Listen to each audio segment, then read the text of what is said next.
Hello दोस्तों, आपका Digvijay super study YouTube channel पर हार्दिक स्वागत करता हूं मैं। तो आज बताने वाला हूं बर्नौली की प्रमेय, जो अपने पिछले ईयर आया था क्वेश्चन, ये बर्नौली की प्रमेय। तो बर्नौली की प्रमेय आज समझाने वाला हूं। बर्नौली की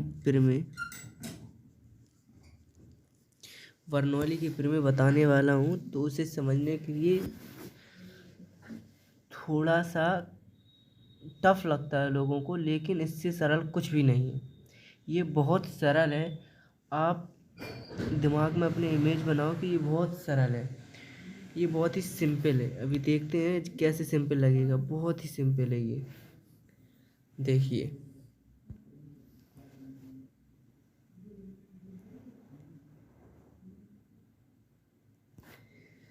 कि बोल रहे हैं बर्नौली की, जब कोई असंपीड्य या आसयान द्रव्य अथवा गैस एक स्थान से दूसरे स्थान तक धारा रेखीय प्रवाह में बहता है।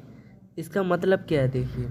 जब कोई असंपीड्य द्रव्य, आसयान द्रव्य, क्या बोल रहा है, असंपीड्य अथवा आसयान द्रव्य का मतलब क्या होता है। असंपीड्य होता है जिसका जो उस पर प्रेशर है वो बिल्कुल सेम रहे। क्या रहे, सेम। यानी कि जो आसपास का टेम्परेचर है उसका वो सेम रहे, वो होता है असंपीड्य द्रव्य होता है। आसयान द्रव्य जिसमें सयांता कम, समझ रहे हैं आप, जिसमें सयांता कम हो। आसयान द्रव्य यानी कि उसमें सयान बल कम लग रहा हो, उसमें सयांता बल हो ही ना, बिल्कुल ऐसा मान लिया जाए, बिल्कुल न्यूनतम हो, वो आसयान द्रव्य होता है। असंपीड्य यानी कि उसका जो टेम्परेचर है, उसके वातावरण हो, वो चेंज ना हो, असंपीड्य। तथा आसयान द्रव्य वो होता है जिसमें श्यानता बल कम हो अथवा गैस। जब एक स्थान से दूसरे स्थान पर धारा रेखीय प्रवाह करता है, धारा के रूप में बहता है, तो इसके मार्ग के प्रत्येक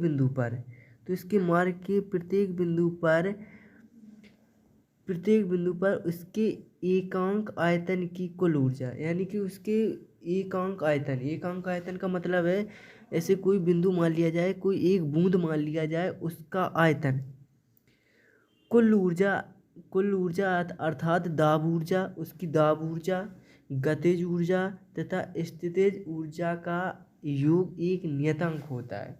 यानी कि यदि गतिज ऊर्जा ज़्यादा है तो दाब कम होगा, दाब कम है तो गतिज ऊर्जा ज़्यादा होगी। यानी कि इनका योग बिल्कुल नियतांक होगा एक, अर्थात P प्लस गतिज ऊर्जा, एक तो दाब हो गया, फिर हो गया आपकी गतिज ऊर्जा, उसके बाद स्थितिज ऊर्जा बराबर नियतांक होता है। बर्नौली प्रमेय ऊर्जा संरक्षण सिद्धांत पर कार्य करता है ये। इसका सीधा सा मतलब होता है कि P इन प्रोपोर्शनली अपॉन V। यदि कहीं पर P ज़्यादा है तो V कम होगा, यानी कि प्रेशर ज़्यादा है तो वेलोसिटी कम होगी, वेलोसिटी ज़्यादा है तो प्रेशर कम होगा। इसका मतलब ये होता है। अब सिद्ध करते हैं अपनी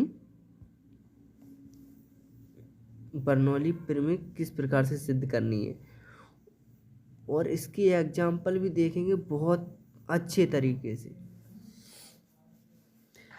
मान लिया जाए कोई एक नली है, आपको ये इसके बारे में ऐसे उत्पत्ति में लिखते हैं ना, उपपत्ति में लिखते हैं, उपपत्ति में इसके लिखना है, कैसे ये प्रूव करना है आपको, ठीक है।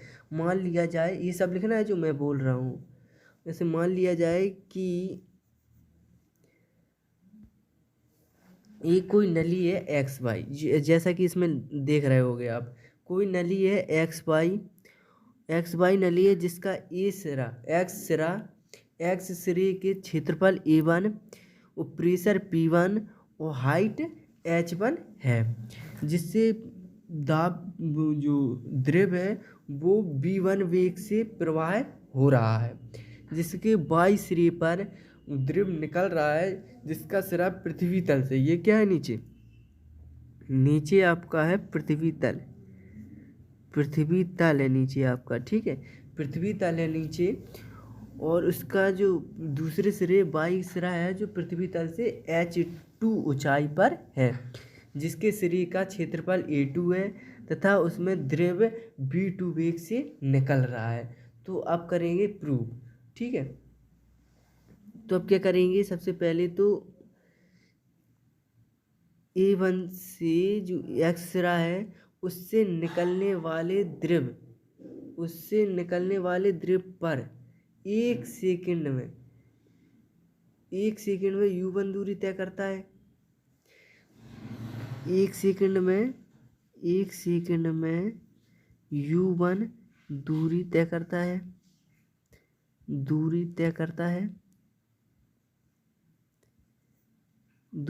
करता है। तो एक सेकंड में x सिरे से प्रवेश करने वाले द्रव पर लगने वाला बल कितना होगा। फिर से ध्यान से सुनना, सिरा x से जो द्रव प्रवेश कर रहा है वो एक सेकंड में u1 दूरी तय करता है और इससे प्रवेश करने वाले द्रव पर लगने वाला बल कितना होगा वो देखेंगे। बल होगा आपका F is equal to P1, pressure कितना है P1 और आपका क्षेत्रफल कितना है A1, प्रेशर कितना होगा P1 इंटू A1। ठीक है, आपका x सिरे पर कितना हो गया, x सिरे पर बल हो गया F is equal to P1 into A1 हो गया। ठीक है, इसी प्रकार से आगे देखेंगे।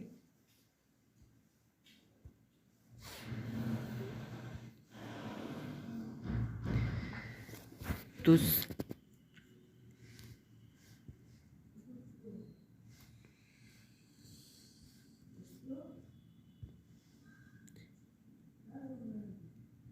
F बराबर हो गया P1 इंटू A1। ठीक है, और इस पर लगने वाला बल हो गया P1 इंटू A1 और सिरे x पर किया गया कार्य यानी कि W इज इक्वल टू कितना होगा, W इज इक्वल टू कितना होता है F इंटू डी होता है, दूरी होती है। W is equal to F कितना है P1 इंटू A1 इंटू हमने अभी लिखवाया था एक सेकंड में कितनी दूरी की थी u1, कितनी दूरी तय की u1 दूरी तय की है। तो u1 दूरी ये हो गया आपका क्या W1, ये हो गया आपका W1। ठीक है, इसी प्रकार से आपके बाई सिरे पर लगने वाला एक सेकंड में बाई सिरे पर देखो कितना दूरी तय करेगा, ये देख लेते हैं सबसे पहले।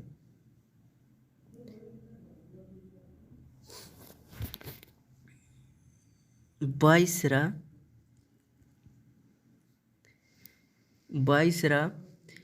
एक सेकंड में बाई u2 दूरी तय करता है। कितनी दूरी तय करता है, u2 दूरी तय करता है। ठीक है, u2 दूरी तय करता है। तो बाई सिरे पर लगने वाला बल कितना होगा, तो बाई सिरे पर लगने वाला बल कितना होगा वो देखेंगे। ठीक है, बाई सिरे पर लगने वाला बल देखते हैं। बाई सिरे पर तो बाई सिरे पर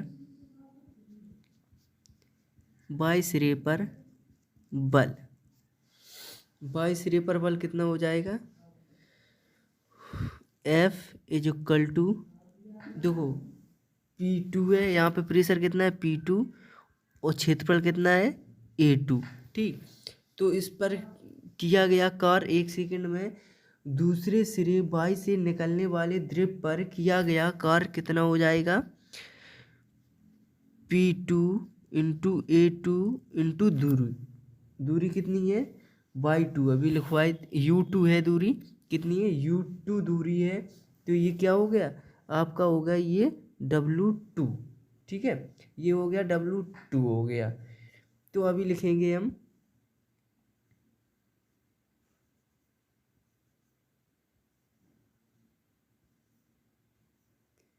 तुल्यकार। क्या लिखेंगे? तुल्यकार कितना हुआ है, या कुलकार बोल लीजिए, एक ही बात होती है। कुलकार, कुलकार कितना हो गया? W इज इक्वल टू वी W1 माइनस W2। क्या लिखेंगे? W1 माइनस W2, समझ लेना आप। W1 माइनस W2 कर लेंगे, ठीक है। W is equal to W1 minus W2 हो गया। इतनी बात तो समझ में आ गई। नेक्स्ट पेज पे चलते हैं।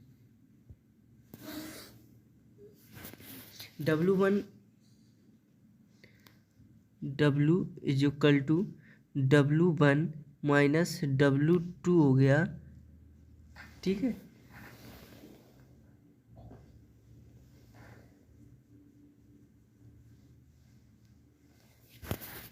तो अभी देखेंगे यहाँ पे W is equal to P1 A1 U1, यही तो था।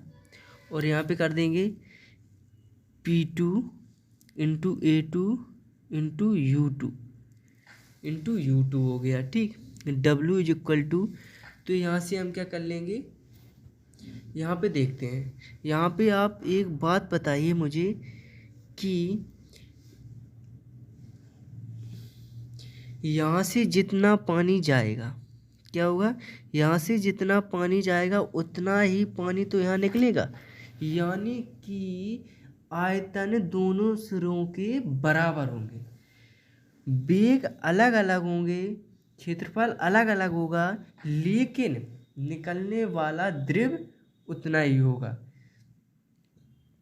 एक सिरे से आप 1 लीटर पानी डालते हैं तो दूसरे सिरे पर भी 1 लीटर पानी निकलेगा, यानी कि आयतन बराबर होता है। ये बात समझ ली आपने? तो देखिए आगे नोट करके लिख लेना।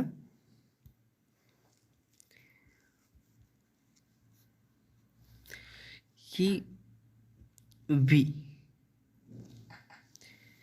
ऐसे ना लिख के ऐसे लिखिए आप।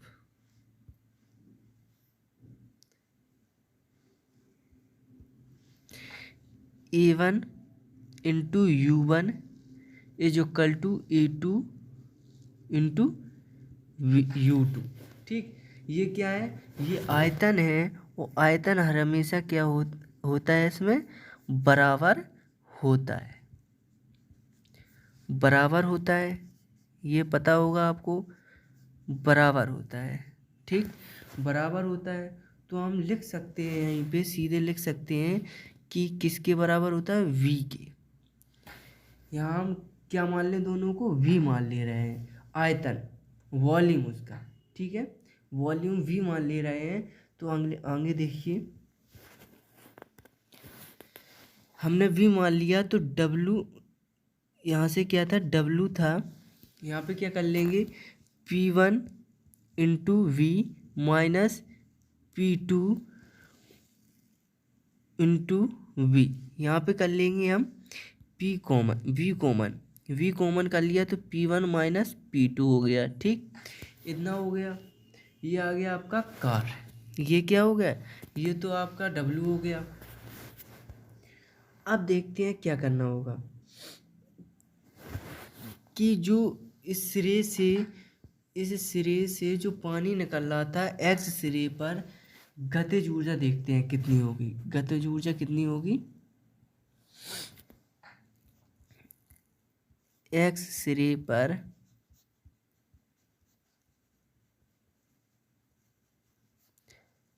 गतिज ऊर्जा K1, X सिरे पर K1 मान लेंगे तो 1/2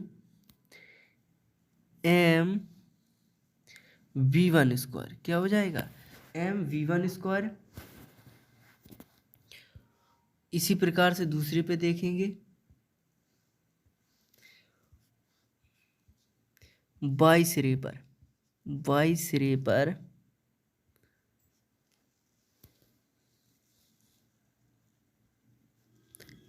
गतिज ऊर्जा K2 1/2 mv2 स्क्वायर। ये क्या है? गतिज ऊर्जा है, m द्रव्यमान है, ठीक है।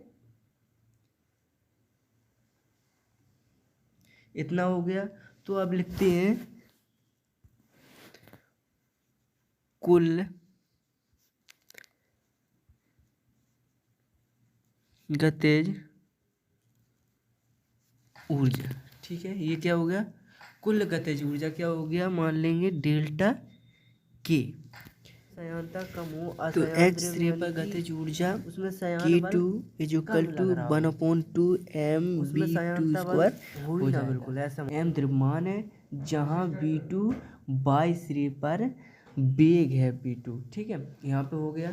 तो कुल गतिज ऊर्जा कितनी हो जाएगी? K2 माइनस K1, ठीक। K2 माइनस K1 हो जाएगी, यानी कि 1/2 mv2 square minus 1/2 mv1 square हो जाएगी, ठीक है। ये कुल गतिज ऊर्जा हो गई। अब क्या बची? स्थितिज ऊर्जा। देखते हैं स्थितिज ऊर्जा, स्टैटिक एनर्जी। तो एक्स सिरे पर स्थितिज ऊर्जा कितनी हो जाएगी? एक्स सिरे पर स्टैटिक एनर्जी है तो S1 मान लेते हैं, और स्थितिज ऊर्जा होती है mgh, यानी कि h यहाँ पे कितनी है? उसकी पृथ्वी तल से ऊंचाई कितनी है? देखिए, पृथ्वी तल से एक्स सिरा ये आपका, और पृथ्वी तल से ऊंचाई इसकी है h1। कितनी ऊंचाई है? h1 है। तो यहाँ पे स्थितिज ऊर्जा कितनी हो जाएगी? mgh1। कितनी हो जाएगी? mgh1 हो जाएगी। ये वाला नहीं है, ये वाला है। mgh1 हो जाएगी। वो 22 सिरे पर कितनी हो जाएगी? 22 सिरे पर हो जाएगी स्थितिज ऊर्जा h2, यानी कि वो 22 सिरे पर जो पाइप है वो पृथ्वी तल से कितना ऊंचा है? देखिए, वो h2 ऊंचाई है उसकी। तो यहाँ पे mgh2 हो जाएगा, ठीक है। mgh2 हो गया। कुल स्थितिज ऊर्जा कितनी हो जाएगी? कुल स्थितिज ऊर्जा हो जाएगी S2 माइनस S1, ठीक है। नेक्स्ट पेज, यहाँ पे हो जाएगी, यानी कि mgh2 माइनस mgh1, ठीक है। तो अब बर्नौली प्रमेय के अनुसार ये बोलते हैं कि किसी द्रव के प्रत्येक बिंदु पर एकांक आयतन पर कुल ऊर्जा, जैसे दाब ऊर्जा, स्थितिज ऊर्जा और गतिज ऊर्जा का योग नियतांक रहता है, यानी कि इनका योग नियत रहता है। तो देखते हैं किस प्रकार से नियत रहता है। कुल ऊर्जा अपनी कितनी है? W कुल ऊर्जा और कितनी हो जाएगी? गतिज ऊर्जा डेल्टा K हो गया, प्लस डेल्टा S हो गया स्थितिज ऊर्जा, ठीक है। तो हमने W का मान रख लिया P1 minus P2 into V = delta K का मान कितना है? लिखते हैं 1/, क्या करते हैं, नेक्स्ट पेज पे चलते हैं। अभी देखिए, V2 V1 H2 H1, sorry H1, यहाँ पे क्या हो जाएगा? H1 हो जाएगा। रो क्या होता है? घनत्व, ठीक। इतना करने के बाद रो P1 माइनस P2 = इतना हो जाएगा। यहाँ पे क्या हो जाएगा? V2 स्क्वायर V1 स्क्वायर, यहाँ H2 माइनस H1, यहाँ माइनस वाले इस तरफ आ जाएंगे, और ये माइनस है उस तरफ चला जाएगा। देखिए किस प्रकार से।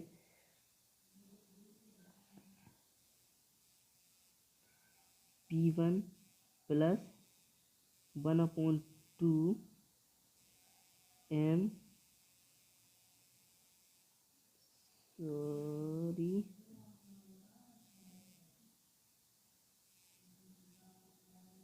1/2 रो v1 स्क्वायर प्लस रो GH1 बराबर हो जाएगा P2 प्लस 1/2 रो v2 स्क्वायर प्लस रो GH2। देखिए ये क्या आपका दाब, ये क्या आपकी गतिज ऊर्जा, ये आपका स्थितिज ऊर्जा। ये एक्स श्रेणी का किसका है, ये एक्स श्रेणी का है, ये है एक्स श्रेणी का और ये है वाई श्रेणी का। तो दोनों की कुल ऊर्जा बराबर आई है। यही सिद्ध कराना चाहता है बर्नौली प्रमेय कि इन दोनों की ऊर्जा क्या होती है, बराबर होती है। एकांक आयतन पर द्रव्य की एकांक आयतन पर कुल ऊर्जा नियत रहती है। ठीक है, यही सिद्ध कराना चाहते थे हमारे बर्नौली साहब। इतना समझ में आ गया होगा। और इसे आप लिख सकते हैं इस प्रकार से P1 प्लस 1/2 रो v2 स्क्वायर प्लस रो GH क्या है, ये क्या है नियतांक, क्या है ये सब नियतांक है। यही आपका आंसर हो जाएगा। ठीक है, यही सब आपके आंसर हो जाएगा। इतना ही सिद्ध करना पड़ता है आपको। अब देखते हैं इसके कुछ एग्जाम्पल।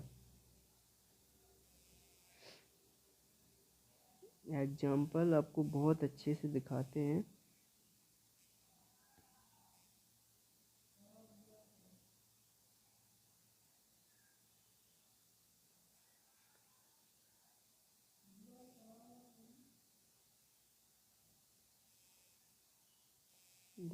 देखिए आपको दिखाते हैं।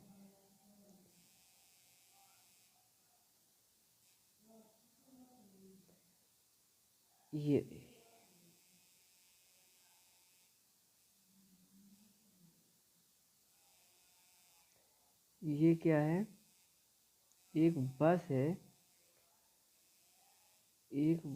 है जो तेजी से रोड पर चल रही है। ठीक है, जो तेजी से रोड पर चल रही है। अब इसका देखते हैं बर्नौली प्रमेय से क्या तात्पर्य है। ये तो इसमें ही छिप गई, इसे हटा देते हैं ऊपर से, इसे हटा देते हैं ऊपर से। आप बैक करके लिख लेना। ये देखिए, अब देखते हैं बर्नौली प्रमेय अपनी रियल लाइफ में कैसे यूज होता है। आपको हम शुरू में बताए थे कि बर्नौली प्रमेय की बताए थे कि शुरू में कि जो प्रेशर होता है वो इन प्रोपोर्शनली होता है वेलोसिटी के। क्या होता है, वेलोसिटी के इन प्रोपोर्शनली होता है, व्युत्क्रमानुपाती होता है, सीधी सी बात। देखिए क्या है, ये जब कोई बस तेजी से निकलती है तो पास में कोई बाइक चलती है तो क्या होता है कि पास में मत चलाओ कि गाड़ी कहीं टकरा ना जाए। ऐसा क्यों होता है, बोलते होंगे कि पास में से बस निकल जाए एकदम अपना शरीर जो हिल जाता है। ऐसा क्यों, इसमें बर्नौली प्रमेय ही लगती है। अब वो हम आपको बताते हैं कैसे। देखिए जब आप चलते हैं, यहाँ पे मान लिए संताराम चल रहा है। कौन चल रहा है, संताराम चल रहे हैं और संता चल रहा है यहाँ पे, और पास से एक गाड़ी निकल गई। संता बोला उड़ी बाबा, ये तो पास से बिल्कुल निकल गई, ओ मैं तो पूरा हिल गया। तो ये ऐसा क्यों, ये संता क्यों हिल गया, वो देखते हैं बर्नौली प्रमेय से। जब बस निकली तो प्रेशर क्या हुआ, अधिक हुआ। ठीक है, जब बस निकली तो प्रेशर हुआ अधिक। प्रेशर अधिक होने के कारण दाब हो गया कम। दाब कम होने के कारण ये संता घुस गया होता बस की ओर। जब दाब कम हुआ तो एकदम जो संता था वो बस की तरफ झुक गया था। ज़्यादा झुक जाता तो संता आ जाता पहिए के नीचे। ठीक है, इसी कारण से संता पूरा हिल गया था, क्योंकि वहाँ पे गाड़ी जो बस है वो एकदम निकली, वेलोसिटी हुई ज़्यादा तो प्रेशर हुआ कम, तो कम प्रेशर की ओर उसका शरीर है जो एकदम झुक गया था, यही कारण था। नेक्स्ट देखते हैं, और भी एग्जाम्पल हैं, आप घबराएं नहीं, हमारे साथ जुड़े रहें। Digvijay super study YouTube channel को जल्दी सब्सक्राइब कर लीजिए, क्योंकि ऐसे ही रोचक तथ्य इसी चैनल पर मिलते हैं।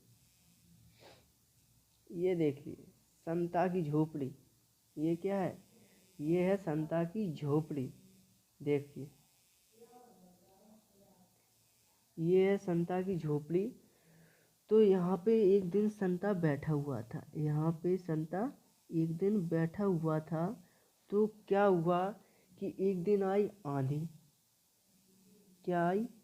आंधी आ गई। तो भाई साहब, ये तो संता बैठा बोला अच्छा मज़ा आ रहा है।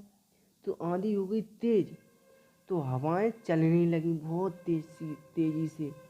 तो यहाँ से क्या थी, हवा आई, यहाँ अंदर हो गई, यहाँ अंदर आई। अंदर तो लग रही थी कम हवा। ये बर्नौली की ये याद रखना, वन पी व्युत्क्रमानुपाती होता है वेलोसिटी के। अंदर हो गया कम हवा, ऊपर हो गई ज़्यादा हवा। ज़्यादा हवा हो गई तो वेलोसिटी हो गई ज़्यादा, और प्रेशर हो गया कम। प्रेशर कम होगा जिस तरफ, उसी तरफ क्या होगा, संता झुका था अभी, उसी तरफ ये झोपड़ी भी झुक जाएगी। तो क्या था, ऊपर हो गई हवाएं ज़्यादा, नीचे हो गई कम। ऊपर ज़्यादा हुई हवा तो क्या हुआ, वेलोसिटी बढ़ गई। वेलोसिटी बढ़ने से प्रेशर घट गया, जिससे कि उसी तरफ ये झोपड़ी थी उड़ गई। ये झोपड़ी क्या थी, उसी तरफ उड़ गई ये झोपड़ी। तो संता बोला उड़ी बाबा, ये तो झोपड़ी उड़ गई, अब तो घर के अंदर जाना पड़ेगा। ये ऐसा क्यों हुआ, तो ये समझ गए आप। वेलोसिटी हुई ज़्यादा, प्रेशर हुआ कम, तो उसी तरफ झोपड़ी उड़ गई। ये संताराम फिजिक्स नहीं जानता था। ये जब भी मिले आपको इसे बता देना, ठीक है। नेक्स्ट देखते हैं एग्जाम्पल। संताराम को समझा देना अच्छे से।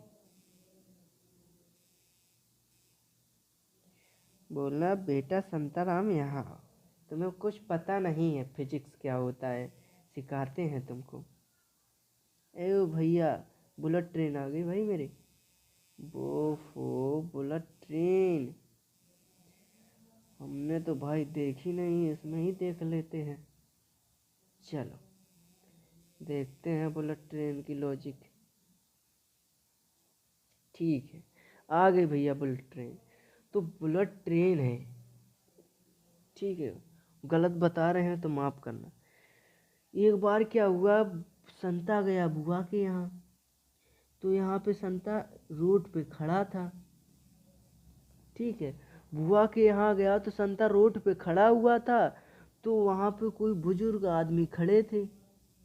तो बोले बेटा संता, वहाँ से दूर हो जा, नहीं तो ट्रेन आएगी वो अपनी ओर खींच लेगा, चला जाएगा भगवान के पास, बुआ के पास नहीं पहुँच पाया।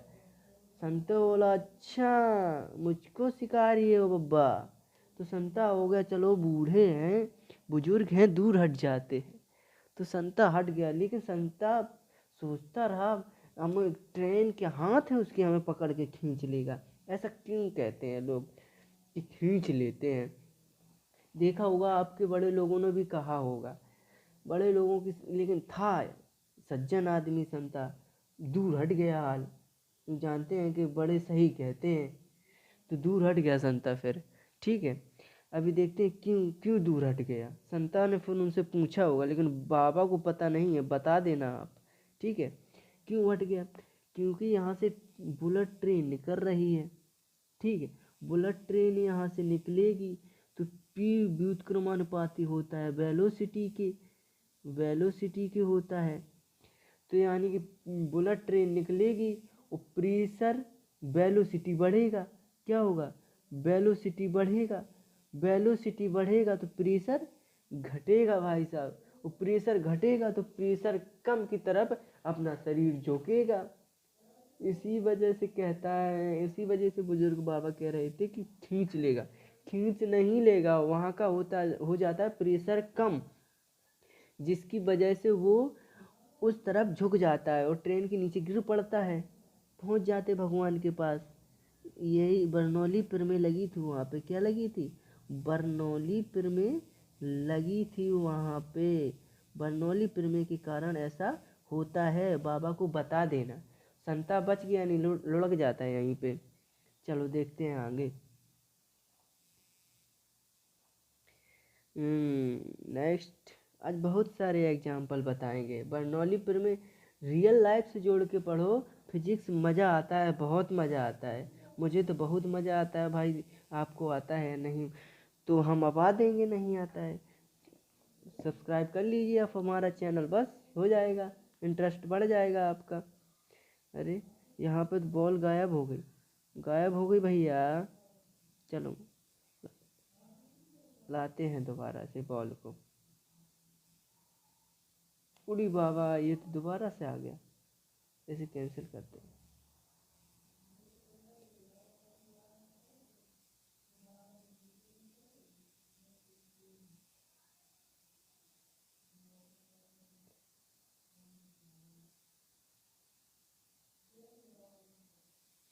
ये रही अपनी बॉल, लेकिन आ नहीं रही है। अबे देखना है मेरे भाइयों को, बॉल ये कैसे काम करती है। नहीं दिखाएंगे ये लगता है मुझे। लो भैया, हमारा गया मोबाइल रूट, वो नहीं आ रहा है वो अभी। क्यों नहीं आएगा, मेरे साथी हैं, सब्सक्राइब करेंगे। नाराज हो गया वो तो, नाराज हो गया। नाराज मत हो, आ जाओ, कर देंगे भाई सब्सक्राइब।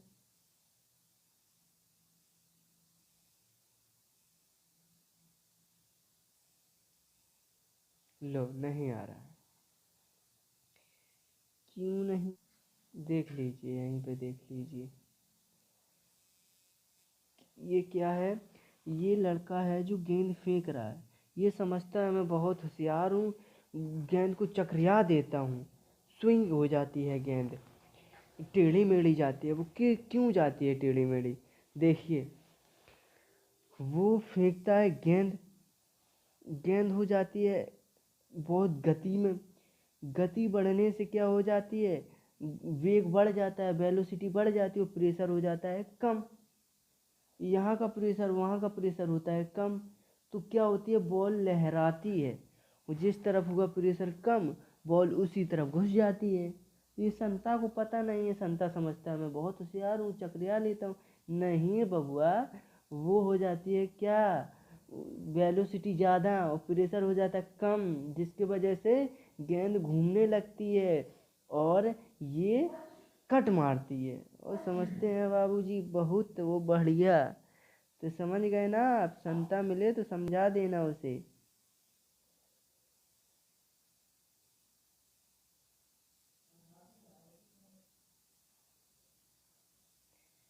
ठीक है, संता को समझा देना।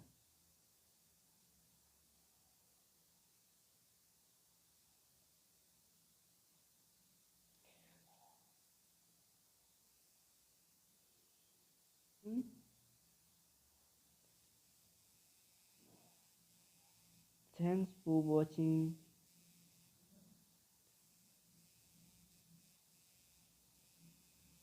ज़्यादा से ज़्यादा सब्सक्राइब करें,